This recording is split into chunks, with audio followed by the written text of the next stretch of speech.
right, good afternoon. I'm incredibly excited to be here. I'm glad you guys are caffeinated, and I'll try and maintain an even cadence in my speech, because when I get excited about things. 3 years ago, I started a journey away from here in York, and I've now flown over 1 million miles around the world in pursuit of answering a question, which is, what is the future of money? And I hope to share with you a little bit on that journey the last few years. And that the future of money may be upon us now. Technologies like Bitcoin and its underlying framework, the blockchain, are going to fundamentally weave themselves into the fabric of our society. Now, these things are exponential technologies, and we actually don't experience growth that frequently, and I mean that in the way we experience the world. But let me provide a parable that kind of helps me think about this. Imagine a pond that in 30 days will be completely covered by lily pads. And today we plant one, and tomorrow it doubles in size. And then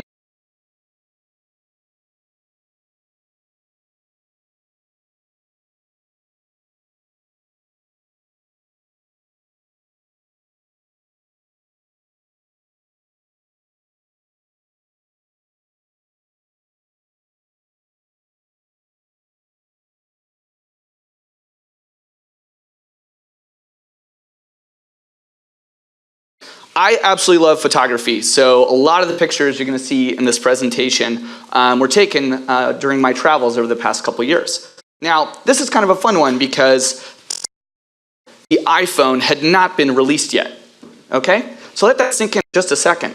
I used to have to develop, now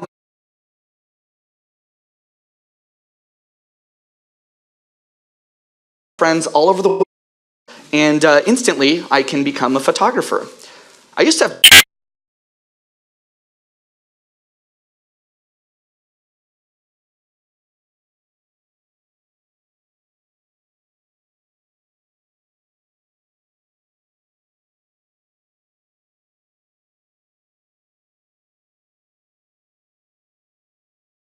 a history of time.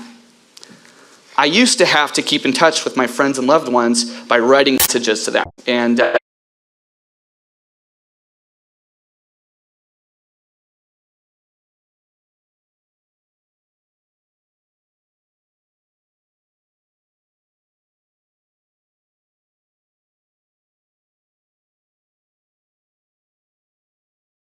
us. Well, the is part of DNA now. It's part of how we consume our entertainment, and it's part of how we keep in touch with our loved ones, wherever they are.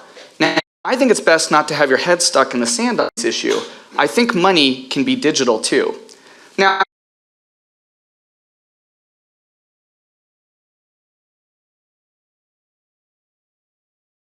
and we used to walk around, and then we invented wheel, and we made roads, and we've done all kinds of things to make our lives a little bit better. Well, we've also tried different forms of money, and this is a topic that should be real to people because a lot of us will spend our entire pursuit of money. And I definitely encourage you to do some saving too. But the most important aspect of this is that we've optimized our money several to barter, and then we created coins, and then we tried gold, and we've tried paper, and now it may be about it in a slightly different way. What human beings need in order to facilitate commerce is actually a transaction network. Now, we interact with these every single day of our life, whether it's PayPal or MasterCard or Visa or these other systems that let us move value around the world. And they all have three things in common. They have a currency that rides on top of them. They have a ledger system that keeps track of who owns what. And then they have settlement with a high degree of certainty. Those are the ingredients you need to have a transaction network function. Now, a simple task like sending money from here to a friend should be really quick, right? It's 2017. You know what's crazy is it's faster to send an email from here to New York than it is to send $100 today. Banks and all the intermediaries make it costly because they have to run billions of dollars in infrastructure just to do simple things, information around the world. Well, what if there was a better way? Well, in come a new technology called blockchain technology, and it was pioneered by an open source project released in 2009. It's been running for over 8 years now. And this is really interesting. Blockchain is basically a spreadsheet in the cloud, except instead of one copy of the world, And every single one of them is in exactly the same all the time. Now, if there's one thing you take away from this conversation, try and let this piece settle in. When an item is on this record-keeping system, it is updated globally and simultaneously. There's actually more compute power backing up this network than all of Google. And a lot of people don't know that, but it's true. Now, here's what's really, really cool about this.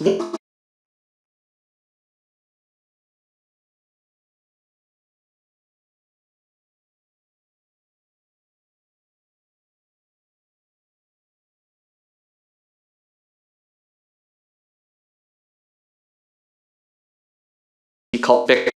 And it's been in circulation now for quite a while. Last year, it was the world's best performing currency on Earth. And some reason, but here's what's exciting. Anyone on the planet can now download a piece of software and instantly put it on their phone that's completely free and open source. You can actually, with 10,000 lines of open source software code, replace your bank. Now let that sink in for a second. Anyone on Earth, regardless of where they were born, what color their skin is, what they're like, wherever they are, can now put an app on their phone and then start to transact with anybody else on the planet. Now, this is going to an awful lot of things. So if you've never seen a digital transaction, do some research online and check them out. It's pretty neat. You basically have an address that you can share with anybody, and then they can make a transaction with you. It works an awful lot like email. I can't only email somebody if I don't know their address, but if I do,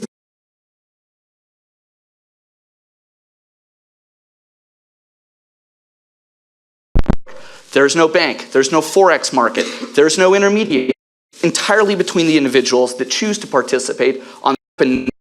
And when the transaction happens, it gets broadcast to that big eye, and all of the nodes in the network update simultaneously.